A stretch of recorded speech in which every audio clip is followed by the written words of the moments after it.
President Catherine Lewis sat in the emergency bunker beneath Washington, D.C., watching reports from across the galaxy. The final battle of the war was taking place on 17 different worlds simultaneously. Human forces and their alien allies were attacking the last strongholds of the Zephyrian Alliance. Fleet Admiral Ryan Cooper commanded the largest space battle in galactic history from his flagship above the Zephyrian homeworld.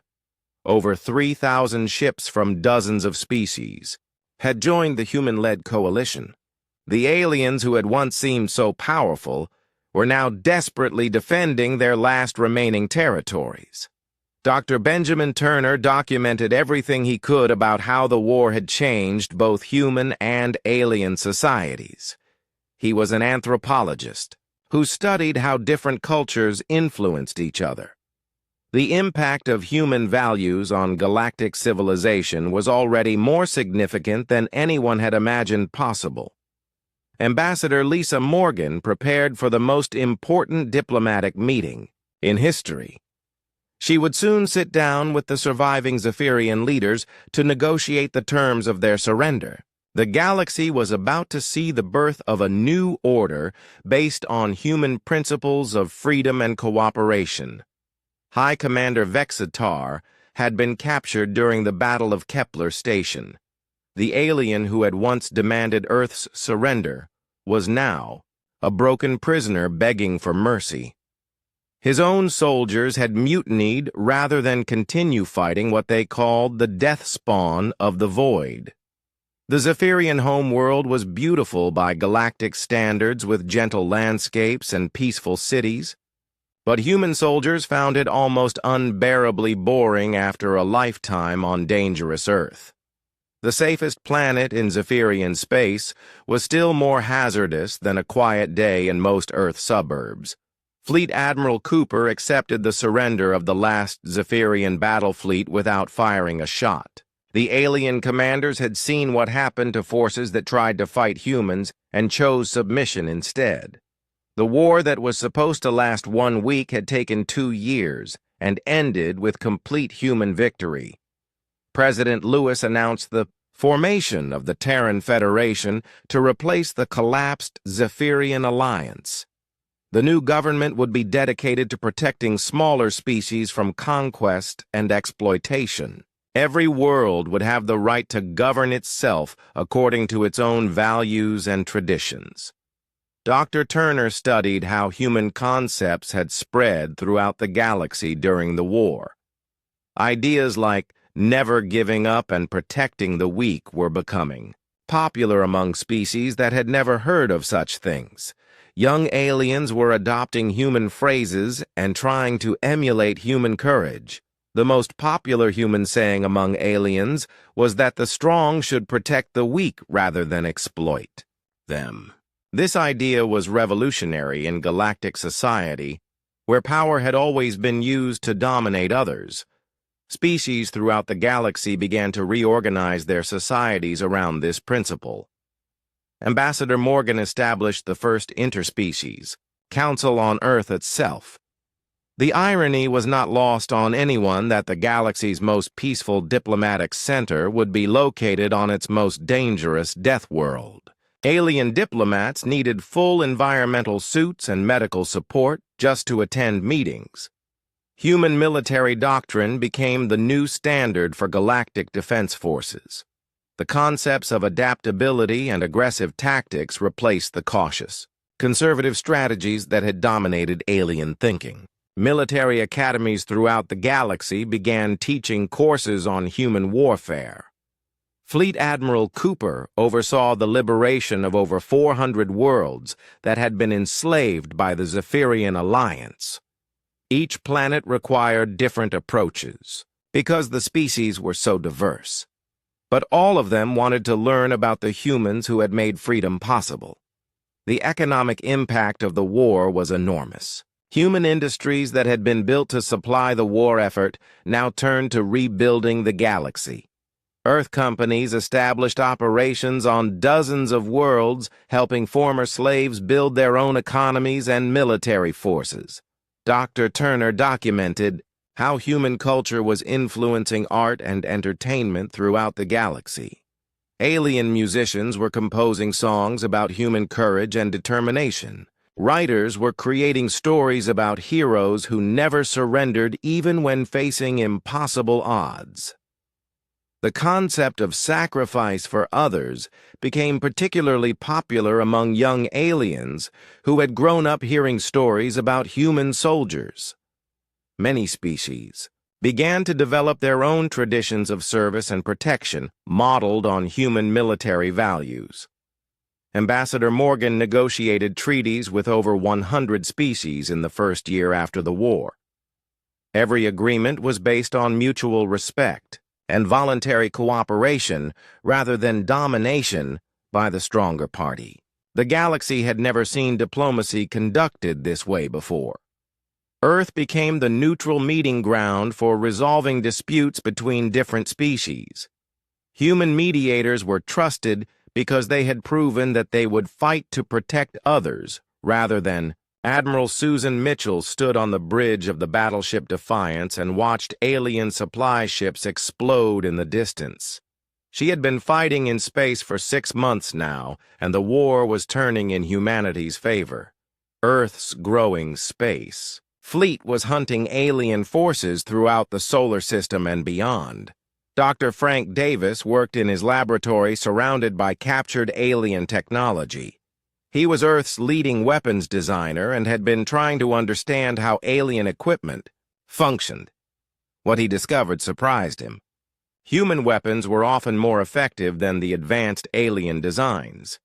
Captain Rachel Stone moved silently through the alien outpost on Europa.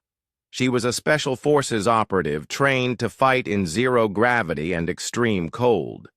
The alien soldiers could not operate effectively in Jupiter's radiation field, but humans had learned to use the deadly environment as camouflage and protection. Lieutenant Colonel Paul Martinez coordinated attacks across multiple star systems from his command center on Mars. The war had spread beyond Earth's solar system to the 3 human colony worlds. Each colony had become a staging area for strikes against alien supply lines and communication networks. News of humanity's resistance had spread throughout the galaxy faster than anyone expected. Species that had been conquered by the Zephyrian Alliance were learning about the humans who refused to surrender. Some alien worlds began to rebel against their Zephyrian overlords, hoping that humans would come to help them. Admiral Mitchell led her fleet toward the alien supply depot at Proxima Centauri. Intelligence reports indicated that the Zephyrians were having trouble getting reinforcements from their home worlds. Many allied species were refusing to send ships to fight against the terrifying humans. The human ships were built differently than any spacecraft the aliens had encountered. Earth engineers had learned from studying crashed alien vessels. Alien technology was sophisticated but fragile. It worked perfectly under ideal conditions, but failed catastrophically when damaged. Human ships were designed by people who expected things to go wrong. Every system had backups, and every backup had alternatives. When alien weapons damaged human vessels, they often continued fighting with jury-rigged equipment and improvised repairs. Dr. Davis had reverse-engineered several alien weapon systems and found them to be surprisingly delicate. The aliens built their technology for precision and efficiency. They had never needed to design equipment that could function while being shot at by determined enemies who refused to give up. Human weapons were crude by comparison, but incredibly reliable. They could fire thousands of rounds without maintenance and continue working after being dropped into mud or frozen solid. This difference in design philosophy reflected the fundamental gap between species who had faced adversity and those who had not. Captain Stone infiltrated the Europa outpost by swimming through liquid methane that would instantly kill any alien. Her suit was designed to handle extreme chemical environments that Earth's industries had created. The aliens had no equivalent protection because their worlds had no dangerous chemicals. The outpost fell within hours as Stone's team attacked from directions the aliens had never considered possible. Human soldiers emerged from toxic gas clouds and radioactive areas that were supposed to be impassable. The aliens retreated in panic rather than face enemies who seemed immune to environmental hazards. Lieutenant Colonel Martinez received reports that the rebellion was spreading to dozens of worlds throughout Zephyrian space. Species that had been enslaved for decades were rising up against their oppressors. They had been waiting for someone strong enough to challenge the Alliance, and humans had proven to be exactly what they needed. The Zephyrian Alliance was facing a crisis unlike anything in their history. High Commander Vextar had been relieved of command and replaced by someone willing to use more extreme measures against humanity. The new commander began ordering attacks on human civilian targets, hoping to force surrender through terror. Admiral Mitchell intercepted the alien fleet heading toward Earth's colonies and engaged them in the Battle of Wolf 359. The aliens expected human forces to retreat when faced with overwhelming numbers. Instead, the human fleet split into smaller groups and attacked from multiple directions simultaneously. The battle lasted for 18 hours and ended with the complete destruction of the alien attack force. Human casualties were heavy, but every ship fought until it was completely destroyed. Alien survivors reported that humans seemed to become more dangerous as the fighting intensified. Dr. Davis completed his analysis of alien psychology based on interrogations of prisoners. The aliens came from cultures where conflict was rare and usually ended quickly when one side demonstrated superiority. They had no experience with enemies who became more determined when losing. The concept of fighting to the death was so foreign to alien thinking that many species simply could not understand it. They viewed human behavior as a form of mass insanity, rather than a rational response to invasion. This misunderstanding made it impossible for them to predict human actions. Captain Stone led raids deep into Zephyrian territory, targeting planets where aliens had built major industrial centers. Teams operated in environments that Alliance forces considered uninhabitable. Desert worlds where the heat could melt metal, ice planets where the cold could shatter steel. Each successful raid encouraged more rebellions throughout Alliance space. Enslaved species began to believe that liberation was possible if they could hold out until human forces arrived. The Zephyrian Alliance was losing control of its empire as fear of human military power spread. Lieutenant Colonel Martinez established contact with resistance movements on 47 worlds. Many species asked for weapons and training rather than direct military intervention. They wanted to free themselves using human methods and human determination. The war had evolved from a simple invasion of Earth into a galaxy-wide revolution against Zephyrian rule. Humans found themselves leading a coalition of species who had been waiting generations for someone strong enough to challenge the Alliance. Admiral Mitchell's fleet now included ships crewed by alien species who had joined the human cause. These crews had to be provided with special life support systems because they could not survive in the conditions that humans considered normal. Even allied aliens found human ships to be extremely dangerous environments. Dr. Davis began sharing human military technology with allied species, but found that most aliens could not use it effectively. Human weapons were designed for operators who could function under extreme stress and continue fighting while injured. Few alien species had the psychological conditioning necessary to use human equipment properly. The Zephyrian Alliance made one final attempt to negotiate with humanity. They offered to withdraw from human space and recognize Earth's independence in exchange for an end to the rebellion. The alien negotiators seemed genuinely confused when humans rejected this offer. Captain Stone explained to the alien diplomats that humans would not abandon the species who had joined their cause. Freedom was not something that could be bargained, a way for personal safety.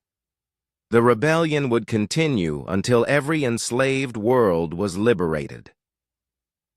Lieutenant Colonel Martinez reported that over 200 worlds were now in active rebellion against Zephyrian rule. Human military advisors were training alien resistance fighters in tactics that had been developed on Earth. The methods were simple but effective against enemies who had never faced determined opposition. The Zephyrian Alliance began to collapse, as member species either joined the rebellion or withdrew from the alliance entirely. Many alien governments decided that fighting humans was impossible and chose neutrality rather than risk destruction. Admiral Mitchell received intelligence that the Zephyrian home worlds were preparing to use weapons of mass destruction against human colonies. The aliens had decided that if they could not conquer humanity, they would destroy them completely to prevent further rebellion. Dr. Davis worked frantically to develop defenses against alien superweapons, while Captain Stone led commando raids to sabotage the weapons before they could be deployed. The final phase of the war was beginning, and humanity would need every advantage to survive what was coming. The galaxy was learning that humans were more than just tough survivors from a dangerous world. They were natural leaders who inspired others to fight for freedom. Species throughout the galaxy began to hope that the age of Zephyrian oppression was finally ending. Dr. Maria Santos sat in her laboratory surrounded by data about Earth that she had never looked at from an alien perspective before. She was a planetary scientist who studied climates and environments across the galaxy. For the past week, she had been comparing Earth to other known worlds, and the results were shocking. Captain Tony Williams received his orders to attack the alien base on the Moon. He was a Marine Corps officer who specialized in fighting in extreme environments. Tony had led missions in the Arctic, where the cold could freeze human blood, and in deserts where the heat could cook flesh in minutes. The vacuum of space was just another hostile environment to master. Engineer Helen Parker was working around the clock to improve human combat suits. She had designed equipment that could keep people alive in the deepest oceans and on the highest mountains. Now she was adapting her designs for space combat against enemies who could barely survive in normal Earth conditions. Corporal Steve Johnson checked his weapon and prepared for the lunar assault. He was from northern Canada, where winter temperatures dropped to 50 degrees below zero. Steve had learned to hunt and survive in conditions that would kill most people within hours. The Moon's environment seemed almost easy compared to an Arctic blizzard. Dr. Santos finished her report and called General Adams immediately. Her findings would change everything humanity thought about their place in the galaxy. Earth was not just another planet. It was classified as a Class 12 death world by galactic standards. Only 12 other planets like Earth had ever been discovered, and all were considered completely uninhabitable. The general read Santos's report with growing amazement. Earth's gravity was 3 times stronger than the galactic average. The atmosphere contained oxygen levels that were toxic to most life forms. Weather patterns included storms with winds that could destroy buildings and lightning that could melt metal. Earth's oceans were filled with acid that would dissolve alien skin in seconds. The pressure at the bottom of the seas would crush most spacecraft. Creatures lived there that could survive being boiled alive or frozen solid. Some Earth fish lived their entire lives in conditions that would kill aliens instantly. The land was even more dangerous than the water. Volcanoes regularly erupted with enough force to change the climate. Earthquakes could split continents apart. Hurricanes carried the energy of nuclear weapons. Winter storms buried entire cities under ice and snow.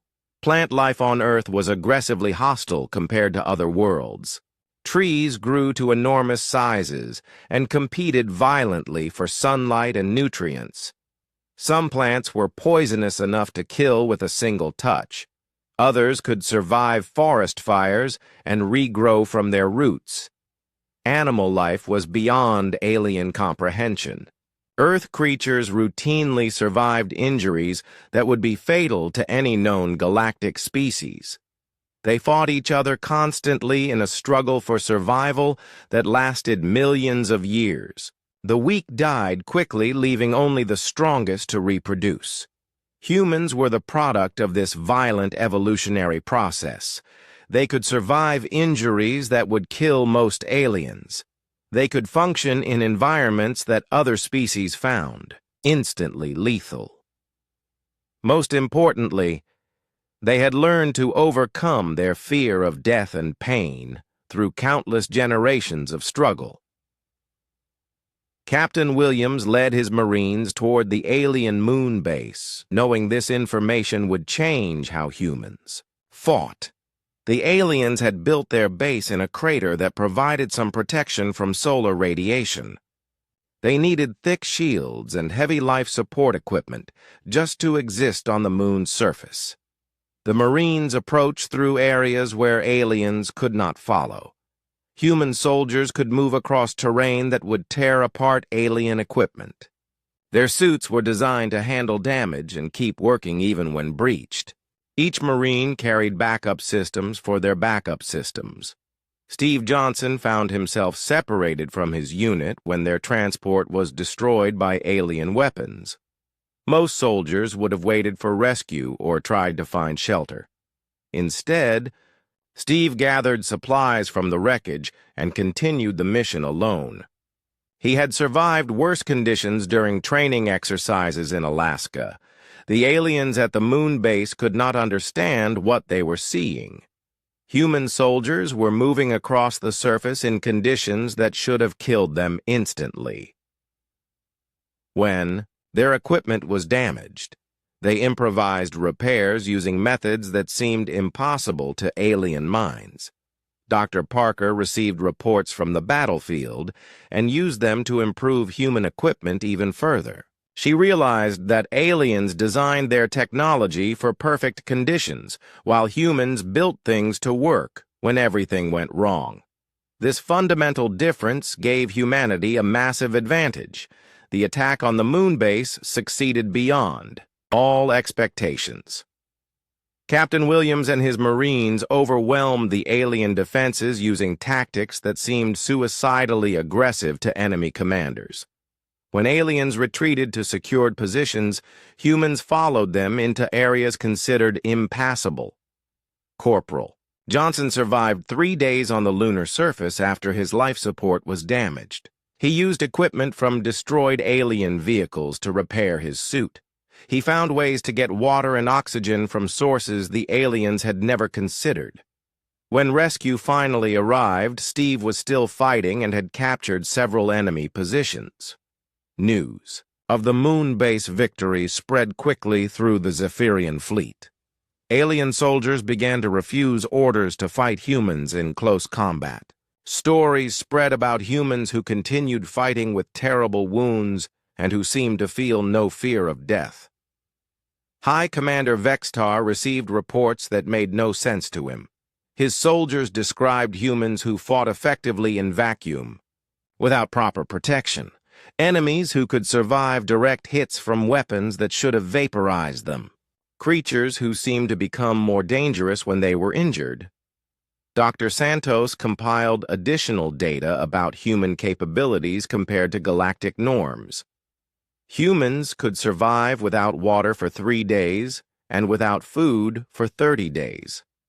They could function with blood loss that would put most aliens into immediate shock. Their bodies could adapt to radiation levels that were instantly fatal to other species. Human psychology was equally incomprehensible to aliens. Most galactic species avoided conflict and submitted to stronger opponents immediately. Humans seemed to become more determined when faced with impossible odds.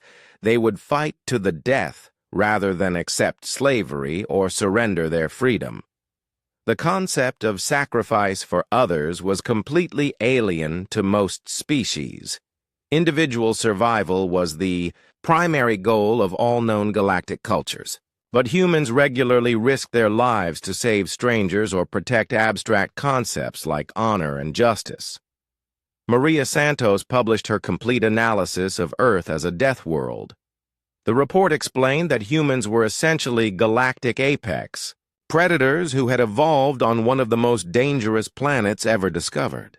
Every aspect of human biology and psychology had been shaped by millions of years of surviving in impossible conditions. General Adams distributed the report to all human forces and watched morale improve dramatically. Soldiers who had been worried about fighting advanced aliens now understood that they were the dangerous ones. Earth's children were the monsters that alien parents warned their offspring about. Captain Williams prepared for the next phase of the war, knowing that humans held advantages no one had imagined. The aliens had come to conquer what they thought was a primitive species. Instead, they had attacked the toughest predators in the galaxy on their own home territory. Engineer Parker began designing new weapons based on human advantages over alien physiology. Equipment that used Earth's environment as a weapon. Suits that could function in conditions that would kill aliens instantly. Spacecraft built to survive the kind of damage that humans considered normal. Corporal Johnson was promoted and given command of a special unit trained to fight in the most extreme conditions possible. His survival on the moon had proven that humans could operate effectively in environments where aliens could not even exist. The war was entering a new phase. The aliens were beginning to understand what they had done. They had declared war on a species that evolved on a death world. They had challenged creatures that had spent millions of years learning how to survive in conditions that would destroy any other form of life. Dr. Santos concluded her report with a simple statement that would become famous throughout the galaxy. Humans were not primitive or backward. They were simply the most dangerous species ever encountered. The aliens had made the worst mistake possible by bringing war to Earth. General Patricia Adams stood in the war room deep under the mountains of Colorado. The walls were covered with screens showing Earth's defenses and the positions of human ships across the solar system. She had been a soldier for 30 years and had fought in conflicts all over Earth. Now she faced the biggest challenge humanity had ever known. The message from Captain Morrison had reached Earth 5 days ago. Every government on the planet was working together to prepare for war. Factories that once made cars and computers were now building weapons and spacecraft. The entire human race was getting ready to fight for its survival. Dr. Kevin Brooks walked into the room carrying a thick folder of papers. He was Earth's best expert on how life evolved and adapted to different environments. Kevin had spent the last week studying every piece of information about the aliens that Captain Morrison had sent back to Earth. Patricia looked at Kevin's tired face and asked what he had learned. The scientist sat down heavily and opened his folder. He explained that the aliens came from worlds very different from Earth. Their home planets had weaker gravity and thinner air. The plants and animals on alien worlds were much less dangerous than Earth's wildlife. Kevin showed Patricia pictures of alien home worlds. The landscapes looked peaceful and calm, with gentle rolling hills and quiet lakes. There were no storms, or earthquakes or volcanoes. The animals were small and harmless. Even the largest creatures were no bigger than earth cats, and seemed to eat only plants. The general studied the pictures and began to understand why the aliens acted the way they did. They came from safe, easy worlds where nothing ever threatened them. They had never needed to fight for survival or adapt to harsh conditions. This made them weak in ways they did not realize. Lieutenant Amy Carter was in the pilot-ready room checking her equipment. She was one of Earth's best fighter pilots and had volunteered to test the new spacecraft built specifically for fighting aliens. Amy had flown in storms that would tear apart most aircraft. She had landed damaged planes on aircraft carriers in rough seas. The new human fighters were built tough and simple. Earth engineers had designed them to survive damage and keep fighting. Amy's ship could fly with half its engines destroyed and still be dangerous to enemies. The life support system could keep her alive even if the cockpit was breached. Professor Danny Chen was working with military planners to develop strategies for fighting the aliens. He had studied every war in human history and understood how different cultures fought battles. Danny believed that humans had advantages the aliens could not imagine. Human military history was full of stories about soldiers who kept fighting when they should have been dead. Men and women who survived. Terrible wounds and impossible conditions. Danny knew that this fighting spirit came from living on a world that was constantly trying to kill its inhabitants. The alien fleet arrived in the solar system exactly when promised. High Commander Vextar brought 200 ships which he considered more than enough to conquer one primitive planet.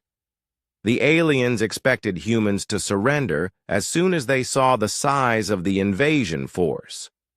General Adams watched the alien ships on her screens and felt no fear. 200 ships was a large force, but humans had built over 3,000 spacecraft in just 30 days. Most were converted civilian ships with weapons bolted on, but they were crewed by people who would not give up easily. The first battle took place near Mars, where human colonists had been mining for 50 years. The aliens attacked the human defense fleet expecting an easy victory. Vextar thought the primitive humans would run away as soon as the shooting started. Lieutenant Carter led a squadron of fighters against the alien battleships. Her pilots used tactics that shocked the alien commanders. When their weapons ran out of ammunition, they rammed their ships into enemy vessels. When their ships were damaged, they kept flying and fighting until the very end.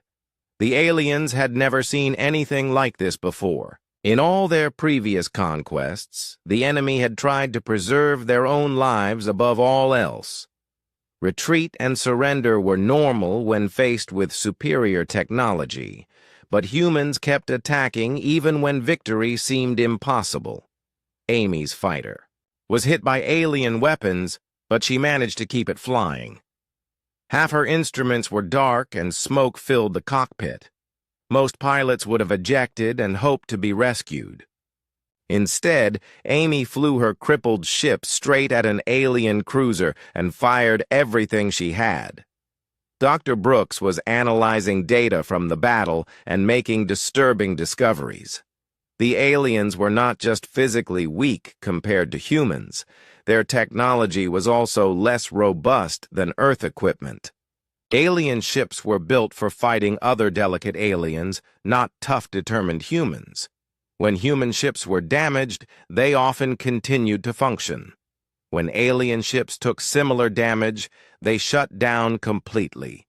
The aliens had designed their technology for perfect conditions, not for the chaos and destruction of real combat against desperate opponents. The battle near Mars lasted for 6 hours and ended with both sides withdrawing to regroup. The humans had lost more ships, but the aliens were badly shaken by what they had experienced. Vextar reported to his superiors that humans were not like other species they had conquered. Back on Earth, General Adams was getting reports from the battlefield. The human losses were heavy, but not as bad as expected. More importantly, the aliens seemed confused and frightened by human fighting methods. They had never faced opponents who treated death as an acceptable alternative to defeat. Professor Chen studied recordings of the battle and noticed something important. Alien pilots seemed to panic when their ships were damaged or when human fighters got too close. They were not used to danger and did not know how to function when afraid. Kevin Brooks made another discovery about alien physiology. The stress of combat was making them sick in ways that went beyond just fear. Their bodies were not designed to handle the chemical changes that happened during violent situations. What humans called adrenaline was actually poisonous to alien biology. A captured alien pilot was brought to a medical facility on the moon. Despite being kept in a controlled environment, the alien became severely ill within hours. Earth's normal air pressure and gravity were slowly killing him, even though he was not being harmed in any way. Dr. Lisa Grant arrived from the exploration ship to study the captured alien. She discovered that what humans considered normal living conditions were extremely hostile to most galactic species. Earth's thick atmosphere, rich in oxygen, was like breathing fire to alien lungs. The alien prisoner begged to be returned to his ship. He explained that Earth was known throughout the galaxy as a death world where nothing civilized could survive. Most species considered it uninhabitable and avoided the entire solar system. The Zephyrian Alliance had made a terrible mistake by coming here. Lisa asked the alien why his people had not done more research before attacking Earth. The prisoner explained that they had observed human colonies on other worlds and assumed Earth was similar. No one had bothered to study the home world of such a primitive species. General Adams realized that the aliens had underestimated humanity in the worst possible way. They thought humans were weak because they had less advanced technology. They did not understand that living on Earth had made humans incredibly tough and resilient. Amy Carter was back in space leading another attack on alien positions. This time, she targeted their supply ships and communication centers. The aliens tried to retreat, but human pilots followed them even into dangerous asteroid fields where alien ships could not safely fly. The second battle took place in the asteroid belt between Mars and Jupiter. Human miners had been working there for decades and knew how to navigate between the floating rocks. Alien pilots had no experience with such hazardous conditions, and several ships were destroyed just trying to maneuver. Kevin Brooks published his findings about human advantages over alien physiology. Humans could survive in conditions that would kill most galactic species within minutes. Earth's gravity was 3 times stronger than alien homeworlds. Earth's weather was violent beyond alien comprehension. Professor Chen developed new tactics based on these discoveries. Human forces would fight in conditions that favored their natural advantages. Space battles near planets with strong gravity. Ground combat in areas with thick atmosphere and rough terrain. Every engagement would force aliens to operate outside their comfort zone. The war was just beginning, but already the aliens were starting to understand their mistake. They had declared war on a species that had evolved on one of the most dangerous planets in the galaxy. Humans were not primitive or weak. They were the product of a world that created natural warriors. Captain Jake Morrison stood on the bridge of the New Horizon and watched the stars change color as his ship dropped out of faster-than-light travel. The year was 2157, and humanity had finally learned to travel between the stars. Jake had been exploring space for 3 years now, and this was his first time meeting aliens who could talk back. His heart was beating fast, but he kept his face calm for his crew. Dr. Lisa Grant walked up to him holding her tablet. She was the best scientist Earth had for meeting new life forms. Her brown hair was tied back, and she wore the standard blue uniform of the Exploration Service. Lisa had studied every type of life on Earth and had ideas about what aliens might be like. She never thought she would meet them this soon. The communications officer turned around in her chair. Emma Rodriguez had been trying to talk to the alien ship for 2 hours.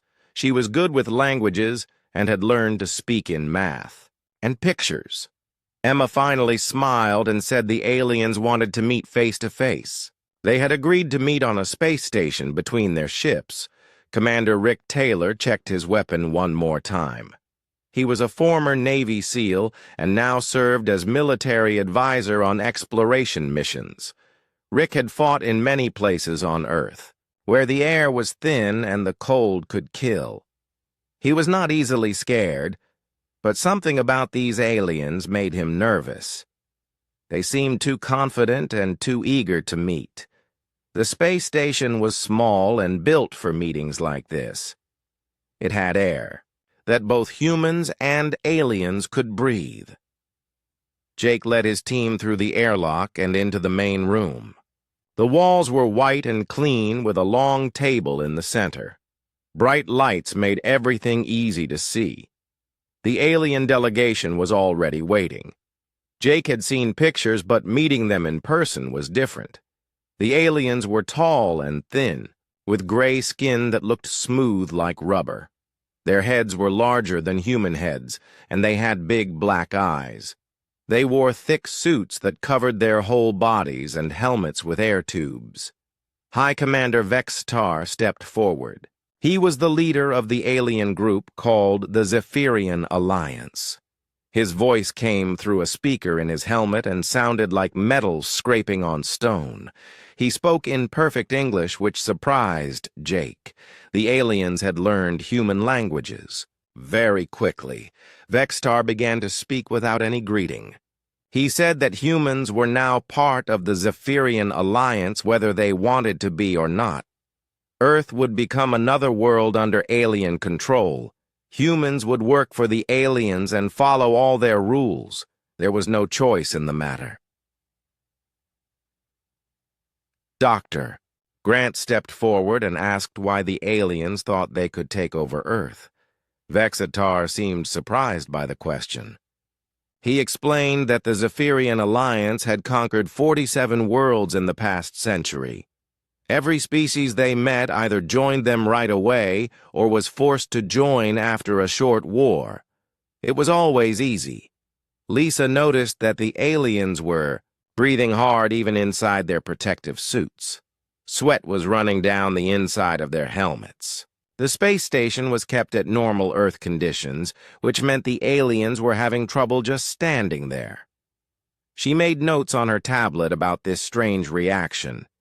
Jake asked what would happen if humans said no to joining their alliance. Vextar made a sound that might have been laughing. He said that no species had ever been foolish enough to refuse. The Zephyrian military was strong and their technology was far ahead of anything humans had built. Resistance would be crushed quickly and completely. Emma tried to explain that humans valued freedom and would not give up their independence easily.